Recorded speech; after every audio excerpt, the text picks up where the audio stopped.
Bon, qu'est-ce qu'il se passe chez Alpine? Depuis une semaine, l'optimisme tiré de la bonne saison et de la naissance d'un plan a laissé place à des critiques via médias interposés, à du doute et à des annonces de départ.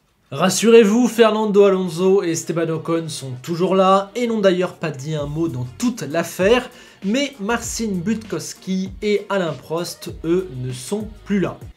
On fait le point.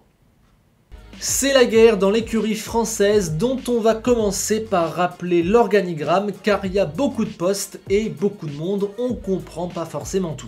Lui c'est Luca De Meo, c'est le grand patron du groupe Renault, le Big Boss. Lui c'est Laurent Rossi, le grand patron d'Alpine, c'est le président des opérations Formule 1.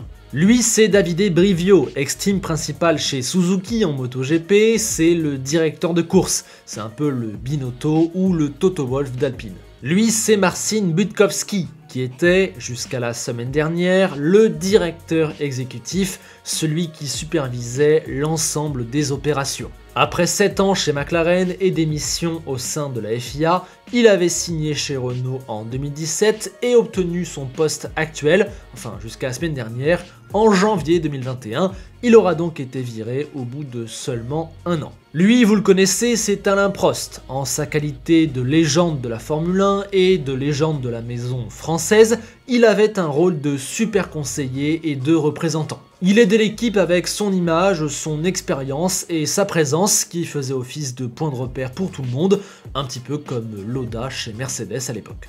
Pour justifier cette fin d'histoire, Prost a dit qu'il n'a pas renouvelé son contrat à cause d'une relation personnelle qui le refroidissait sur la suite du projet. En prime, il s'est dit dégoûté de la manière dont son départ a été annoncé car apparemment devait y avoir une annonce conjointe, mais on l'a su avant, donc voilà, pas très classe et il était assez remonté. Et là on commence à arriver au pourquoi du comment, Laurent Rossi. Le patron d'Alpine a remplacé Cyril Abiteboul il y a maintenant un an et souhaite finir le travail en imposant sa vision et en plaçant ses hommes. Dans de multiples interviews, il n'a cessé de répéter qu'il voulait restructurer en profondeur l'écurie, qu'il fallait en finir avec les méthodes du passé, qu'il fallait faire de nombreux changements si on voulait gagner, etc. etc. Il est là vraiment pour faire son grand ménage et ce sont des manœuvres trop lourdes qui ne pouvaient pas être faites pendant la saison au risque de bouleverser le travail sur la piste. Ce timing hivernal est peut-être un petit peu bizarre au bout d'un an de coopération, il vient un petit peu peut-être casser la bonne dynamique de l'écurie, mais au final il n'y avait pas d'autre créneau pour lui pour faire ces changements. Rossi c'est le bras droit du grand patron De Meo, son homme de confiance et c'est super important pour comprendre ce qu'il se passe. Entré chez Renault au département moteur en 2000, il est ensuite parti aux États-Unis pour poursuivre des études et travailler notamment chez Google, puis il est revenu dans la maison en 2008, mais du côté des bureaux avant de prendre son poste actuel il y a un an après avoir bien gravi les échelons dans l'équipe. De ce que je sais, de ce que je vois et de ce que je lis sur lui, il ne me semble faire aucun doute qu'il a des idées très claires et très tranchées et qu'il a donc forcément beaucoup de pouvoir dans l'écurie. On lui a confié un poste à responsabilité, il compte bien l'utiliser pour faire ses choix et ses changements, sinon à quoi bon? Il a un plan, c'est bête à dire mais c'est vrai, il a vraiment une vision pour l'écurie, c'est pour ça qu'il parle des 100 grands prix pour devenir la meilleure écurie, c'est pour ça qu'il parle de la révolution moteur en 2022, etc. etc. Quelque part, c'est pas plus mal d'avoir un grand patron qui a une vision et qui clive. Comme ça, il écarte ceux qui ne vont pas dans le même sens, toute l'écurie tire dans une même direction, c'est peut-être pas la bonne, mais au moins on tente quelque chose, on va au bout d'un projet. L'inconvénient, c'est que ça peut créer des clans, des sceptiques et du doute. Ça devait être le cas probablement de Budkowski et de Prost qui ont donc été écartés. Ils ne correspondaient pas à la vision de Alpine telle que l'entend Laurent Rossi. J'insiste vraiment sur ce point, ne voyez pas Laurent Rossi comme le grand méchant patron, on ne sait pas réellement quelle est son implication dans tous ces licenciements, et pour moi c'est pas plus mal, je le redis, d'avoir un patron qui a une vision claire et qui l'impose. On verra dans 1, 2, 3 ans s'il avait raison ou non. Le problème, c'est qu'Alpine avait déjà fait beaucoup de changements l'hiver dernier, il y a un an tout pile, où elle avait commencé un nouveau projet, changé de nom, changé de patron avec le départ d'Abitbull, changé aussi de directeur technique avec l'arrivée de Pat Fry à la place de Taffin. On croyait les choses suffisamment modifiées et le projet lancé, mais non, il y a un coup d'arrêt, visiblement il y avait encore besoin d'autres ajustements et de continuer la politique de remise à plat. Un pari potentiellement risqué, on y viendra en conclusion. La question maintenant, c'est quelle est la suite pour Alpine? Les regards semblent tourner vers Otmar Szafnauer, l'ancien directeur technique et directeur général de feu Force India, de feu Racing Point et d'Aston Martin, dont il est parti il y a 2 semaines. Réputé au sein du paddock, il est annoncé chez Alpine depuis novembre, notamment par Auto Hebdo, qui réitère ses dires récemment. Il viendrait quelque peu remplacer Budkowski et pourrait totalement s'intégrer dans le plan de Laurent Rossi. Otmar Szafnauer semble la prochaine étape d'Alpine, on verra si ça se confirme. Un tel recrutement serait à mon sens une excellente décision, un très bon choix, j'estime beaucoup le travail d'Otmar.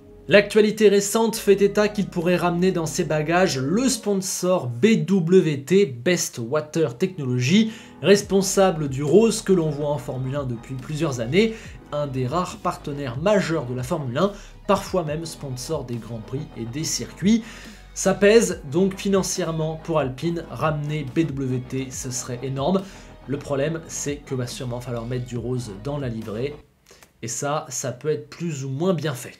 Quid à présent de Davide Brivio qui a été tellement discret sur sa première saison qu'on l'a un petit peu oublié et qu'on ne sait pas vraiment quel est son rôle.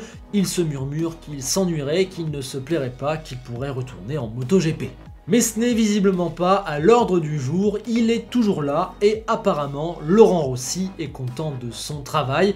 Il me semble que la décision appartient donc seulement à Brivio, soit il décide d'être du plan et il reste, soit il n'a pas aimé, il veut s'en aller, et à ce moment-là, Alpine pourra le remplacer. Mais bon, avoir un Brivio, ça peut toujours aider. Ça montre aussi qu'entre lui et Szafnauer, il y a encore 2-3 petits trucs à régler niveau organisation et organigramme avant le début de la saison.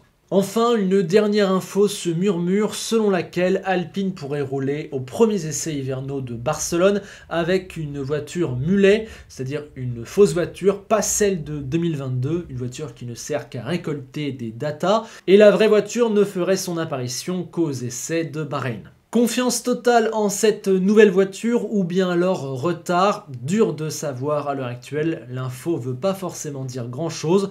On verra en temps et en heure, mais beaucoup de choses se murmurent autour d'Alpine, alors qu'il y a 2-3 semaines, on était tous dans la même bonne dynamique. Là, il y a quelques petites ombres au tableau et on a hâte d'en savoir plus et surtout que la piste se remette à parler. Bien, maintenant il faut conclure. Est-ce que ce qu'il se passe actuellement chez Alpine, c'est inquiétant? Est-ce que la saison 2022 de l'écurie française a déjà du plomb dans l'aile? Eh bien pour moi, les deux choses sont complètement détachées. La réussite de la saison 2022 a très peu de choses à voir avec ce qui est en train de se passer là, maintenant, entre Prost, Budkowski ou Szafnauer. Perdre Prost n'est pas anodin, car il tenait un peu l'image et l'identité de l'équipe. Il va falloir consolider quelque chose sans lui, et son départ dit également quelque chose de l'ambiance au sein de l'équipe. Il y a des désaccords, c'est ce qu'on peut voir avec ces annonces de la semaine. Mais ces départs permettent au moins de régler la question et d'avancer tous dans la même direction. Personne ne sait encore si ce sera la bonne. Pareil, changer de directeur technique à 2 mois du premier Grand Prix dans une nouvelle ère, ça n'a rien d'idéal, mais quelles seront les conséquences réelles de cela sur la voiture de 2022 qui est déjà prête et planifiée à 99%? À mon sens, ce n'est pas là-dessus qu'on peut dire si oui ou non la saison d'Alpine sera une réussite, ce n'est pas là que ça se joue, tout a été fait en amont. Je suis d'accord en revanche pour dire que c'est pas forcément rassurant, que le timing est un petit peu bizarre, que ça traduit des désaccords, des doutes et certaines zones d'ombre, et qu'il va falloir rapidement remettre de l'ordre, mais pour moi ce n'est pas un si gros indice négatif que ça, il ne faut pas faire dire trop de choses à ces informations. C'est le genre de sujet où on va tous un petit peu chercher à prédire l'avenir alors qu'on n'a pas de vrais moyens de le faire.